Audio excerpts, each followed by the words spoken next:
Edward is the same colour as Thomas and the same size as James. He can pull carriages and push trucks.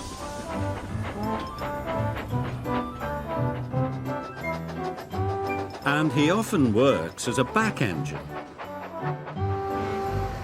But Edward is old and not as strong as the other engines, so sometimes Edward feels left out.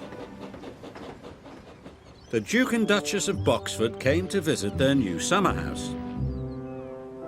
They came on their own private engine called Spencer.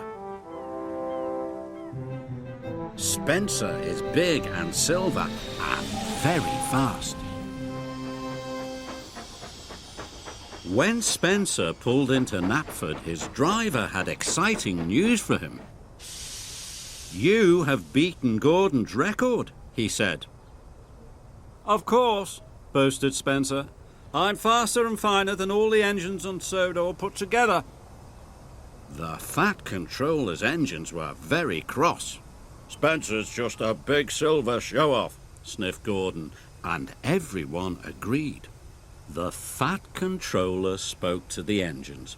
"Spencer will take the Duke and Duchess to their summer house. Another engine will take their furniture." The Fat Controller's engines saw the chance for a race. "Please, sir," said Thomas, Percy, Gordon and James, all together. "May I go?" "You all have other work to do," boomed the Fat Controller. "Edward will take the furniture." James and Gordon groaned.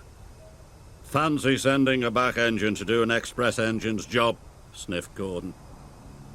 "He'll lose the race and let the old railway down," said James.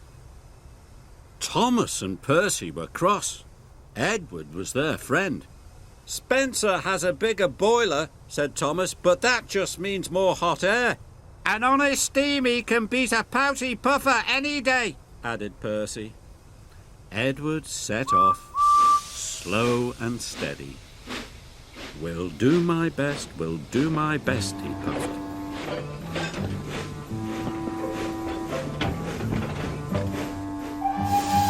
Spencer set off and quickly passed Edward. "I've won already," he boasted. And with a whoosh, he was gone.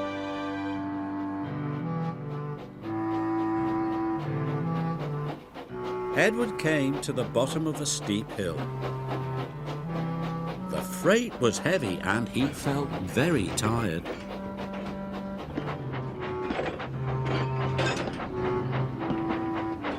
He huffed and he puffed and was soon at the top.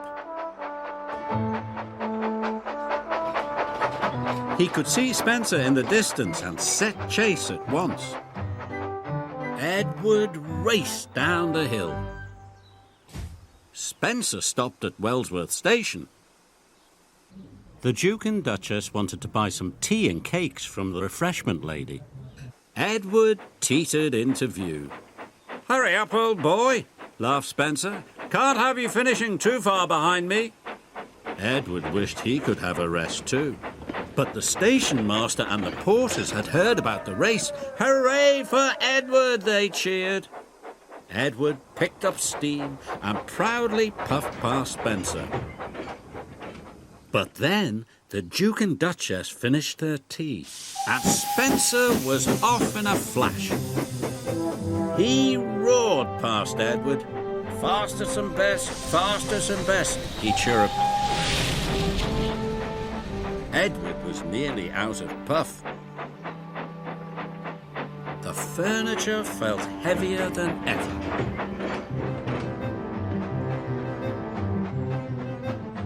Up ahead, Spencer had to stop.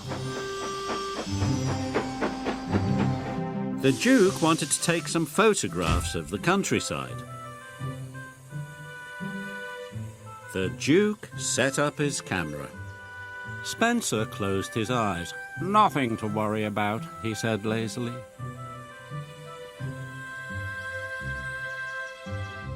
Gordon was returning to Brendam Docks. He passed Spencer and knew Edward must be losing the race. "Edward is a waste of steam," he sniffed.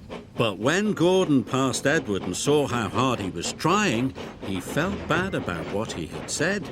"Well done, Edward," he called. "You are a credit to the railway."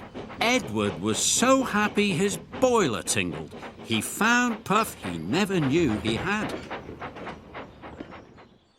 The Duke and Duchess had finished taking photographs and were back on board. "Time to go," said his driver and rang the bell. But nothing happened.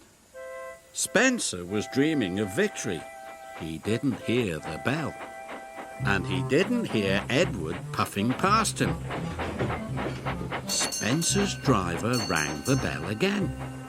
When Spencer finally opened his eyes, he could see Edward heading towards the summer house. Nearly there, he gasped. Spencer took off as fast as he could. But as he reached the siding, his driver ordered him to slow down. "These are old tracks and you are a very heavy engine," he said. "You must go slowly." Spencer had no choice. He had to slow down. And he trundled slowly down the siding. With every click and every clack, he knew that he had lost the race. Edward puffed towards the summer house. "I've won," he gasped. "I did it." Edward felt like a really useful engine. "Hooray! I've won!" he cheered loudly. Edward felt like the pride of the Sodor Railway. And he was right.